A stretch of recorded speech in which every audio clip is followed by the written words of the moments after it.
Item ಯಾವುದೇ ಇರಲಿ try ಮಾಡಿ ಆಚಿ ಚಿಕನ್ ಮಸಾಲಾ. ಆಚಿ ಚಿಕನ್ ಮಸಾಲಾ. ರಾಜ್ಯ ಕಾಂಗ್ರೆಸ್ನಲ್ಲಿ ಮೇಕ್ರಾಂತಿಯ ವಿಚಾರ ಜೋರು ಸದ್ದು ಮಾಡ್ತಾ ಇದೆ. ಅಧಿಕಾರ ಹಂಚಿಕೆಯ ವಿಚಾರಕ್ಕೆ ಕ್ಲೈಮ್ಯಾಕ್ಸ್ ಬಂದೇ ಬಿಡ್ತು ಅನ್ನುವಂತಹ ಮಾತುಗಳು ಕೇಳಿ ಬರ್ತಾ ಇದೆ. ಈ ಸಂದರ್ಭದಲ್ಲಿಯೇ ಗೃಹ ಸಚಿವ ಜಿ ಪರಮೇಶ್ವರ್ ಅವರು ಹೊಸ ಟ್ವಿಸ್ಟ್ ಅನ್ನು ಕೊಟ್ಟಿದ್ದಾರೆ. ರಾಜ್ಯದಲ್ಲಿ ಸಿಎಂ ಕುರ್ಚಿ ಫೈಟ್ಗೆ ಹೊಸ ತಿರುವು. ಪಬ್ಲಿಕ್ ಟಿವಿಯಲ್ಲಿ ಗೃಹ ಸಚಿವರಾದ ಜಿ ಪರಮೇಶ್ವರ್ ಅವರು ಸ್ಫೋಟಕ ಹೇಳಿಕೆ. ಮೊದಲ ಬಾರಿಗೆ ಸಿಎಂ ಆಸೆಯನ್ನ ತೆರೆದಿಟ್ಟಿದ್ದಾರೆ ಪರಮೇಶ್ವರ್ ಅವರು. ಪಬ್ಲಿಕ್ ಟಿವಿಯಲ್ಲಿ ಪರಮೇಶ್ವರ್ ಅವರ ಓಪನ್ ಟಾಕ್ ಕಾಂಗ್ರೆಸ್ ಪಕ್ಷದಲ್ಲಿ ಸಂಚಲನವನ್ನು ಸೃಷ್ಟಿಸಲಿದೆ. ಈ ಮಾತು ರಾಜ್ಯದಲ್ಲಿ ಸಿಎಂ ಕುರ್ಚಿ ಫೈಟ್ ಜೋರಾಗಿರುವಂತಹ ಸಂದರ್ಭದಲ್ಲಿಯೇ ಪಬ್ಲಿಕ್ ಟಿವಿಯ ವಿಶೇಷ ಸಂದರ್ಶನದಲ್ಲಿ ಗೃಹ ಸಚಿವರಾದಂತಹ ಡಾಕ್ಟರ್ ಪರಮೇಶ್ವರ್ ಅವರು ಮುಕ್ತವಾಗಿ ಮಾತನಾಡಿದ್ದಾರೆ. ಸಿಎಂ ಆಸೆಯನ್ನ ತೆರೆದಿಟ್ಟಿದ್ದಾರೆ. ಹಾಗಾದ್ರೆ ಪಬ್ಲಿಕ್ ಟಿವಿಯ ವಿಶೇಷ ಸಂದರ್ಶನದಲ್ಲಿ ಡಾಕ್ಟರ್ ಜಿ ಪರಮೇಶ್ವರ್ ಅವರು ಕೊಟ್ಟಂತಹ ಸ್ಫೋಟಕ ಹೇಳಿಕೆ ಏನು? ಮುಖ್ಯಮಂತ್ರಿಗಳ ಬದಲಾವಣೆಯ ವಿಚಾರಕ್ಕೆ ಸಂಬಂಧಪಟ್ಟಂತೆ ಆಡಿದಂತಹ ಮಾತೇನು? ಅದರ ಅಪ್ಡೇಟ್ಸ್ ನಿಮ್ಮ ಮುಂದೆ. ನನಗೂ ಸಿಎಂ ಆಗುವಂತಹ ಆಸೆ ಇದೆ ಅಂತ ಹೇಳಿದ್ದಾರೆ. ಕೇಳಬೇಕಾದವರಿಗೆ ಖಾಸಗಿಯಾಗಿ ಕೇಳಿದ್ದೇನೆ ಅನ್ನುವಂತಹ ಮಾತನ್ನು ಕೂಡ ತಿಳಿಸಿದ್ದಾರೆ. ಗೃಹ ಸಚಿವರಾದಂತಹ ಡಾಕ್ಟರ್ ಜಿ ಪರಮೇಶ್ವರ್ ಅವರ ಸ್ಫೋಟಕ ಹೇಳಿಕೆ. ಕತ್ತಿ ಗುರಾಣಿಯನ್ನ ಹಿಡಿದು ಸಿಎಂ ಸ್ಥಾನವನ್ನ ಕೇಳೋನು ನಾನಲ್ಲ. ಬಹಿರಂಗವಾಗಿ ಎಲ್ಲರ ಎದುರು ನಾನು ಏನನ್ನೂ ಕೂಡ ಮಾತನಾಡಿಲ್ಲ.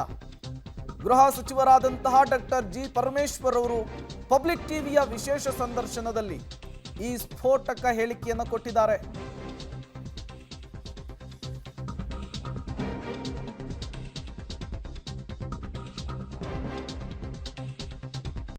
ಬ್ರದರ್ಸ್ಗಳು ಹೋಗಿ ದೆಹಲಿಯಲ್ಲಿ ಕೂತ್ಕೊಂಡ್ಬಿಟ್ಟು ಪಟ್ಟು ಹಿಡ್ಕೊಂಡು ಕೂತ್ಕೊಳ್ತಾರೆ, ನಮಗೆ ಯಾವಾಗ ಕೊಟ್ಟ ಮಾತಿನಂಗೆ ನಡ್ಕೊಳ್ತೀರಾ ಅಂತ ಹೇಳಿ. ಬಟ್ ನೀವು 8 ವರ್ಷ ಪಕ್ಷದ ಅಧ್ಯಕ್ಷರಾಗಿದ್ದುಕೊಂಡು ಇಷ್ಟೆಲ್ಲ ದುಡ್ಕೊಂಡು ಒಂದು ಬಾರಿ ಅಧಿಕಾರ ತರೋದ್ರಲ್ಲಿ ಯಶಸ್ವಿಯಾಗಿ ನಿಮಗೆ ಕೂಲಿ ಕೇಳಕ್ಕೂ ಆಗ್ತಾ ಇಲ್ವಾ? ಅವ್ರು ಕೂಲಿ ಕೊಡಿ ಅಂತ ಡಿ ಕೆ ಶಿವಕುಮಾರ್ ಕೇಳ್ತಾರೆ, ನೀವು ಕೇಳಕ್ಕಾಗಲ್ವಾ? ಅವರು ಕೇಳೋದು ಇಂಡಿವಿಜುವಲ್ಸ್ ಪ್ರಶ್ನೆ ಅದು.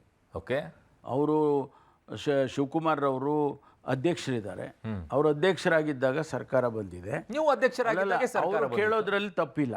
ನೀವು ಯಾಕೆ ಕೇಳಿ? ಅಲ್ಲಲ್ಲ, ನಾನು ಪಬ್ಲಿಕ್ಕಾಗಿ ಕೇಳದೇ ಇದ್ರೂ ಕೂಡ ನಮಗೆ ಖಾಸಗಿಯಾಗಿ ನಾವು ಮಾತಾಡುವಾಗ ಹೇಳೋದಿಲ್ವಾ? ನಾವು ನಮಗೂ ಅವಕಾಶ ಕೊಡಿ ಅಂತ ಹೇಳೋದಿಲ್ವಾ? ಸೊ ಹಾಗಿದ್ದಾಗ ದಲಿತರಿಗೆ ಅನ್ಯಾಯ ಮಾಡ್ತು ಹಾಗಿದ್ದಾಗ? ನಾನು ಆ ರೀತಿ ಮಾಡಕ್ ಬರೋದೇ ಇಲ್ಲ.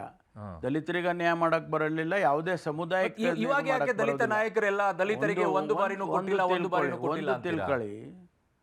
ರಾಜ್ಯ ಸರ್ಕಾರವನ್ನ ನಡೆಸಬೇಕಾದ್ರೆ, ಪ್ರೋಗ್ರೆಸಿವ್ ಸ್ಟೇಟ್ ಅಂತ ಮಾಡಬೇಕಾದ್ರೆ ಅದಕ್ಕಾದಂಥ ಮಾನದಂಡಗಳನ್ನ ಇಟ್ಕೊಂಡಿರ್ತಾರೆ ಅವರು, ಹೈಕಮಾಂಡ್ನವರು. ಹಾಗಾಗಿ ನಾವು ಕೇಳಿದ ತಕ್ಷಣ ನನ್ನನ್ನು ಮಾಡೋ ಕೇಳಿದ್ರ ಪರಮೇಶ್ವರ್ ಅವರು ಯಾವ ನೇರವಾಗಿ ಪಬ್ಲಿಕ್ ಆಗಿ ನಿಂತ್ಕೊಂಡು ನಾನಿವತ್ತು ತಮ್ಮ ಮಾಧ್ಯಮ ಪಬ್ಲಿಕ್ ಆಗಿ ಅಂತಲ್ಲ, ಹೈಕಮಾಂಡಿಗೆ ಪರಮೇಶ್ವರ್ ಬೇಡಿಕೆ ಇಟ್ಟಿರ್ಲಿಲ್ಲ. ಮಾಧ್ಯಮದ ಮೂಲಕ ಹೋಗಿ ಮಾಧ್ಯಮದಲ್ಲಿ ನಾನೊಂದು ಪ್ರೆಸ್ ಕಾನ್ಫರೆನ್ಸ್ ಕರೆದು ನನ್ನನ್ನು ಮುಖ್ಯಮಂತ್ರಿ ಮಾಡಿ ಅಂತ ಹೇಳೋದು ಅದರ ಅವಶ್ಯಕತೆ ಇಲ್ಲ.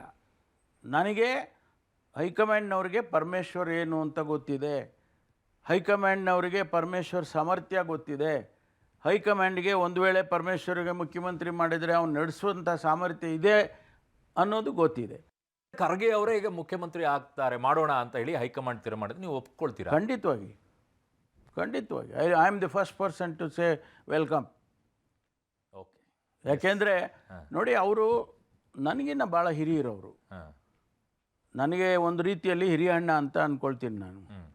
ಅವರು ದಲಿತ ಸಮುದಾಯವನ್ನು ರೆಪ್ರೆಸೆಂಟ್ ಮಾಡಿ ಅವರು ಮುಖ್ಯಮಂತ್ರಿಯಾಗಿ ಬರ್ತಾರೆ. ಇಲ್ಲಿ ಅವರು ಪ್ರಧಾನಮಂತ್ರಿ ಆಗುವ ಸಾಮರ್ಥ್ಯ ಇರೋರು. ಮುಖ್ಯಮಂತ್ರಿ ಆಗಿ ಬರ್ತಾರೆ ಅಂತೇಳಿ ಹೈಕಮಾಂಡ್ನವ್ರು ತೀರ್ಮಾನ ಮಾಡಿದರೆ ನಾನು ಸ್ವಾಗತ ಮಾಡ್ತೇನೆ.